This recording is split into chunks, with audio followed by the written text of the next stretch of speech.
تفضل. بالنسبة لحكم شارب الدخان. الو احكي يا اخي الله يهديك عم اسمع لك. حكم شارب الدخان. نعم. وحامله وشريه. ايه. ايش يكون حكمه؟ حكمه اذا كان بلغه القول الصحيح والدليل الراجح بيكون مرتكب محرم. فلا يجوز لا بيعه ولا صنعه ولا شراءه ولا شربه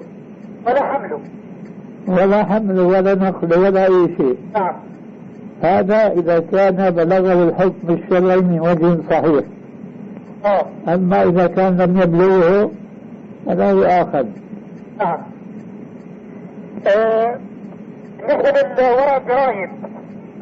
نعم. الذي نأكل عليه يقول نأكل عليه ورق الجرائد؟ لا، ما يجوز استعمالها هكذا، لأنه لا تخلو من اسم الله، اسم محمد ابن عبد الله، ورب آية ورب حديث إلى آخره. يكون الصلاة عليه؟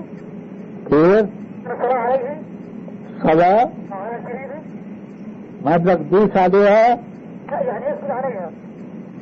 ما بيجوز استعمالها هيك وسيلة. نهائيا. نعم.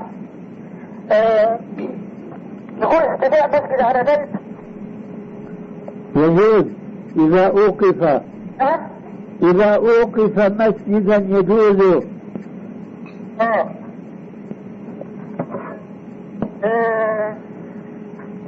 بالنسبة للحمة. الو لا حول ولا قوة إلا بالله. أحكي يا أخي لا تضيع الوقت أنا أحكي. بالنسبة للحمة المعلمات. نعم. والبلغاري يقول في الأكل منها؟ لا يجوز. لا يجوز. الله يجزيكم الخير. الله يحفظك. السلام عليكم. وعليكم السلام ورحمة الله وبركاته.